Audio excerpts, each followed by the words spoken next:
I think it's inevitable that pension ages go up, Martin, as longevity goes up, as life expectancy goes up, because, of course, if you raise the state pension age from 65 to 68, it costs less, given that people live longer, to pay that basic state pension. It seems unfair. I don't think it will happen soon. I think it will happen gradually. That's certainly, we've had the equalisation, haven't we, of pension ages between women and men from 60 to 65. That's happened gradually, and some women have found themselves caught out by that change. So this is a controversial area. Let's have a look at some of the basic numbers when it comes to the state pension. In April 2023, the basic state pension rose by 10.1%. That's because that was the rate of inflation the previous September. That's how the triple lock works. I'll explain a bit more about that in a moment. Now, the basic state pension, the new basic state pension for those who became eligible after April 2016 is £203.85 a week, with that 10.1% increase.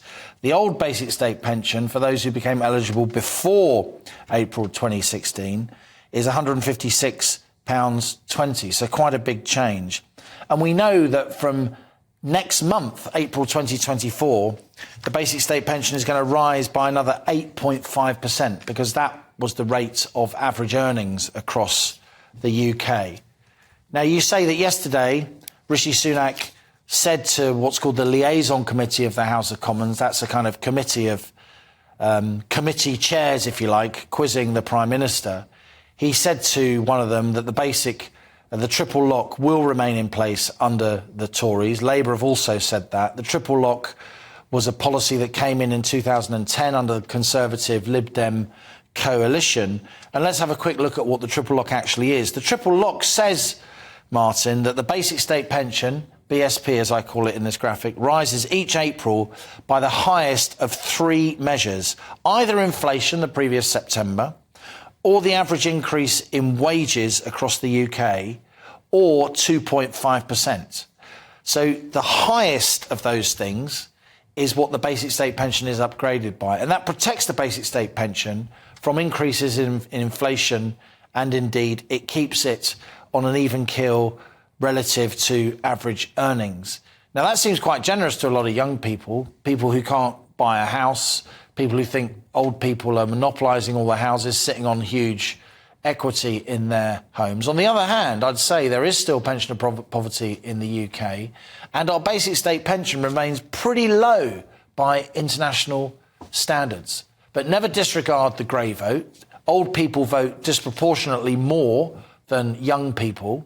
All the main political parties know that, which is why all of them support this triple lock, even though a lot of younger voters may feel that it's a bit unfair that they're having to pay higher taxes to pay for upgrades to pensions for older people who, in some cases at least, are sitting in big houses with no mortgages and are doing OK for themselves.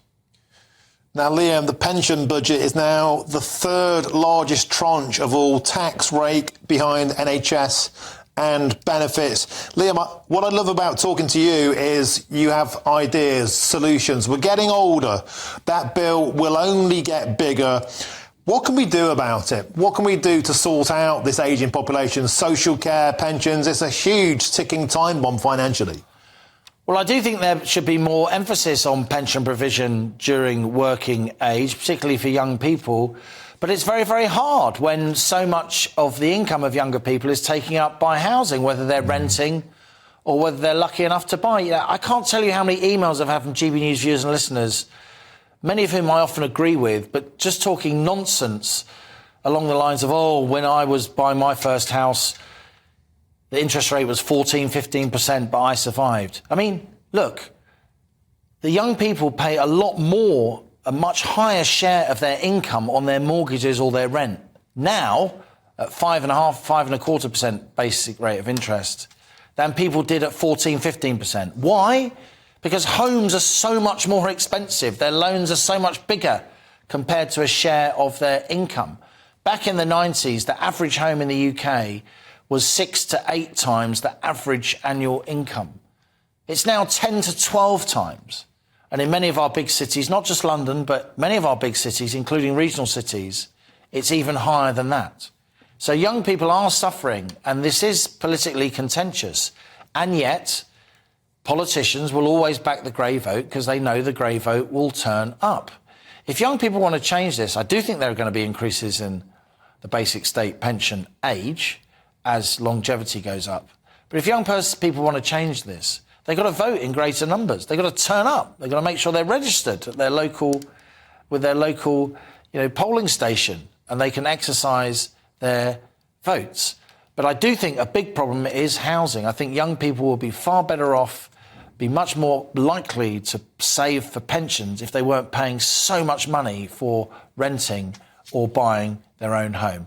I often think of housing, Martin, as the everything problem, because so many problems stem from the fact that so many British people are spending such an egregious amount of their money simply keeping a roof over their head. And that all goes back, I'm afraid, to the chronic shortage of housing we have in this country because successive governments have not put in place the relevant regulatory environment that means more houses get built. Super stuff. Liam Halligan, as ever, joined up thinking, erudite, bang on the money, as ever. Thank you for joining me on the show, as again. Now.